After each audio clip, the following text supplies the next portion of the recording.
Boa noite.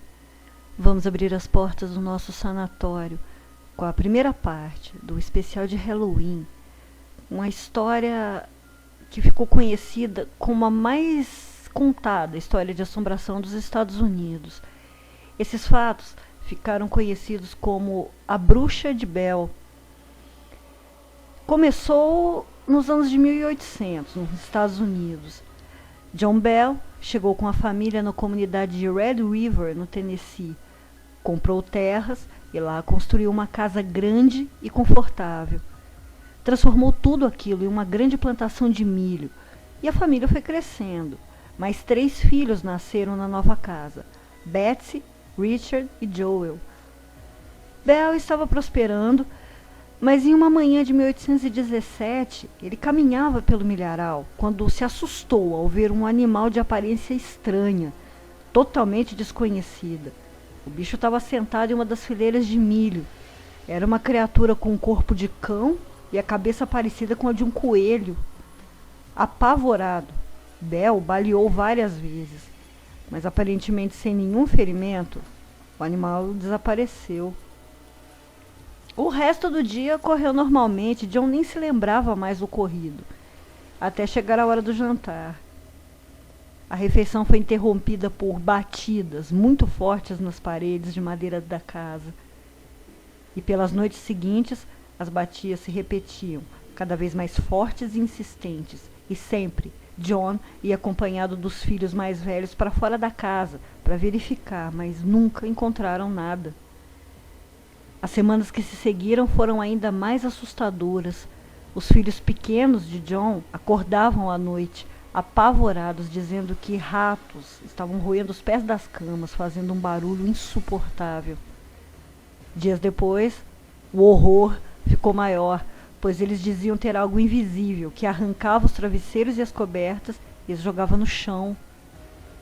Mas isso não era nada, era só o começo. Toda a família passou a ouvir vozes sussurrando. Parecia uma mulher cantando baixinho. A mais afetada, então, era Betsy, a filha mais nova, que tinha os cabelos puxados, vivia com marcas roxas pelo corpo e, certa vez, levou um forte tapa no rosto de uma mão invisível. Os fenômenos aconteciam todas as noites, mas a família achou por bem manter tudo em segredo, até que as coisas chegaram a um ponto insustentável e John contou ao seu vizinho e amigo, James Johnston. Disposto a ajudar, James e sua esposa passaram uma noite na casa dos Bell e também presenciaram tudo, sendo inclusive atacados. Com o passar do tempo, a voz que cantava baixo foi pegando força e tornando-se assustadora e muito alta. E não foi possível manter os fatos em segredo por muito tempo, até que chegou aos ouvidos do major-general, que seria presidente dos Estados Unidos, Andrew Jackson, em Nashville, e ele se interessou pelo caso. Ele seguiu em comitiva para a casa dos Bell, com alguns homens, cavalos e uma carroça. E já bem perto da propriedade, a carroça parou, e não havia nada que fizesse com que os cavalos dessem mais um passo que fosse. Foram muito tempo, muitos homens fazendo força e muita tentativa, até que Jackson, cansado e nervoso, disse: "Por Deus do céu, deve ser a bruxa." Imediatamente, uma voz feminina se manifestou, dizendo que eles poderiam seguir adiante, mas que ela iria vê-los novamente à noite. Já chegando à casa, Jackson, Bell e mais alguns homens conversavam na sala. Outros permaneceram do lado de fora, esperando alguma outra manifestação. Um desses homens era uma espécie de domador de bruxas, isso era o que ele dizia. E como estava tudo calmo e sem nenhuma manifestação, ele sacou sua arma com balas de prata e disse que, se nada acontecesse, era porque a entidade presente estaria com medo dele e de suas balas. Imediatamente, ele começou a gritar e a se contorcer. Parecia estar sendo empurrado e dizia aos berros que estava sendo preso por alfinetes. Depois disso, ele foi arremessado pela porta fora. A voz, extremamente raivosa, ordenou que eles deixassem a casa. Depois disso, na mesma noite, alguns homens da comitiva foram embora da fazenda, apavorados, e os que ficaram foram para suas tendas. Jackson também resolveu ficar para tentar mais um contato. Bem, nunca se soube o que ocorreu naquela noite, nem com Jackson, nem com os homens que ficaram. Tudo que se sabe é que, na manhã seguinte, eles estavam a caminho de volta para Nashville. E os fenômenos continuaram. A entidade já era parte da família, uma vez que nada podia ser feito. E os anos se passaram. Betsy Bell, já uma jovem, se interessou por Joshua Garden. E logo eles ficaram noivos. Todos estavam felizes com isso, menos a entidade. Ela passou a atormentar Betsy, ordenando que não se casasse.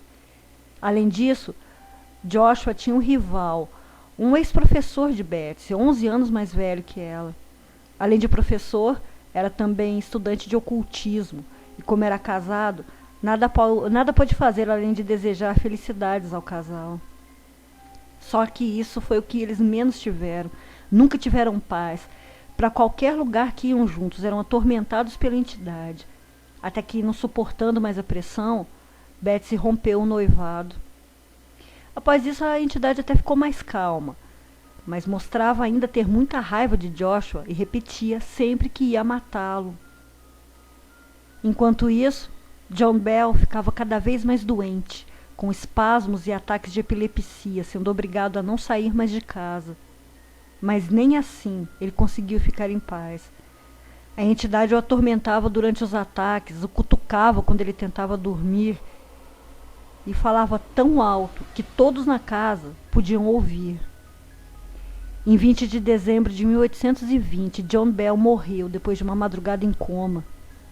Após a sua morte, a família, ao remexer suas coisas, encontrou um pequeno frasco com um líquido desconhecido dentro do guarda-roupas. E imediatamente a voz da entidade disse: "Eu dei a ele uma grande quantidade." Irado, o filho mais velho de John jogou o frasco na lareira acesa e ele explodiu, soltando uma fumaça azulada. Também durante o enterro, a voz da entidade, sem parar, cantava. E cantou, até a última pessoa deixar o cemitério. E quando foi a vez da família se retirar, a entidade gargalhava. Depois da morte dele, ela desapareceu, até abril de 1921, quando foi fazer uma visitinha à viúva, para anunciar que estaria de volta em 7 anos.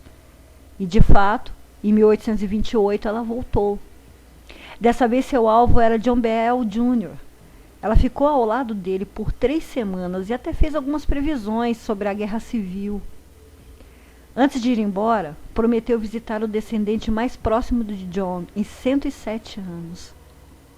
E então, em 1934, o Dr. Charles Bale Bell recebeu uma visita e passou um bom tempo sendo atormentado pela voz da entidade. Os registros antigos param por aí. A entidade chamada de bruxa, que atormentou a família Bell por 200 anos, parecia ter finalmente sossegado. Mas não, há novos registros.